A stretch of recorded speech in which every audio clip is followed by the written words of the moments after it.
Let me say a few words about the normalization principle as it was developed first in Denmark by Niels Erik Bank-Mikkelsen, a very wonderful state administrator in Denmark who died just 2 years ago.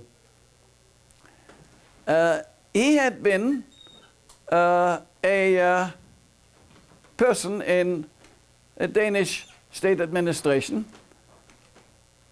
when the parents of children with mental retardation petitioned the king to have a committee to investigate the problem of mental retardation. And there was such a committee, and Mr. Bank-Mikkelsen was the secretary of the committee, and the committee recommended that a service be established. The king did, and Mr. Bank-Mikkelsen came head of this. And he began to look at institutions and found to his amazement that in institutions where there were little children and older children and adults with mental retardation, dinner was served at 3 in the afternoon so that the staff could wash the dishes before they left. He found that toilets existed there as they existed nowhere else in Denmark. Open toilets without stalls. He found dormitories where people lived in conditions that were not to be seen anyplace. And he came to the conclusion that these individuals had a right to live under normal circumstances. And he called this the normalization principle, that we should change things so that these individuals would live like other people do. Now, let me quickly here come to the word normative. There is a distinct difference between normal and normative. Normative relates to a norm, which is a law. This may be an informal law accepted by a group or an association, or maybe a formal law laid down by the legislature or by some other body with authority. But it is a specification of behavior or a specification of equipment or whatever it may be. Normal is something quite different. And it is best understood when I point out that it's normal to be different.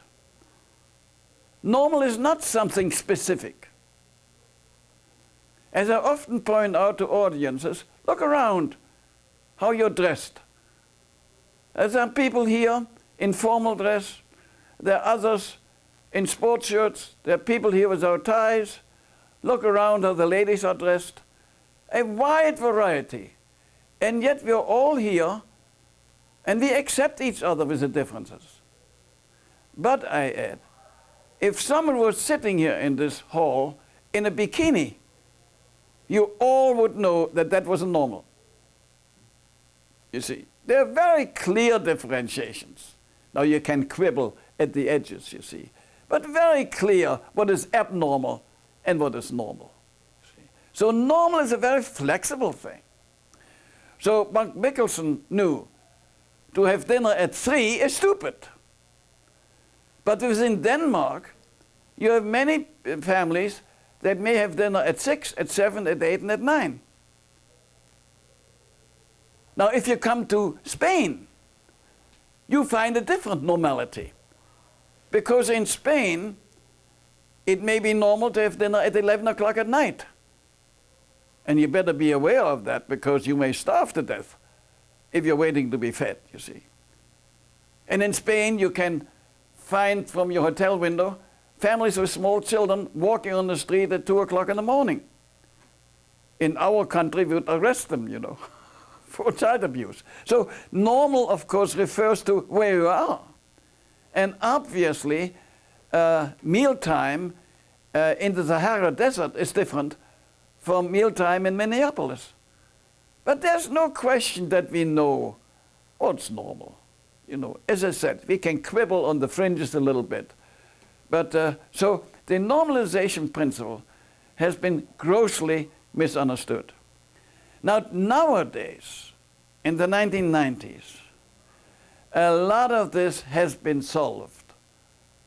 We now have changed mealtime. We now have smaller institutions. We no longer have, well, to refer to a condition I observed in a good, quote, unquote, institution in Connecticut, a day room from which there was a window longer than 10 feet, wider than 10 feet, into the toilet room where you saw from the living room naked women sit in the toilets. That was an institution with a psychiatrist and superintendent. And built not in the 1700s, but built in the 30s and 40s of that century, you see. Just for us today, it would be unthinkable. But that's what they were able still to do, you see. Because they didn't think these people were normal. That's the important thing, you see. They didn't think these were people. These were persons, you see. And so they treated them, as Mr. Bank Mickelson said on leaving an institution in California while Mr. Reagan was governor. As a result, we treat people in our institution worse than they treat cattle in Denmark.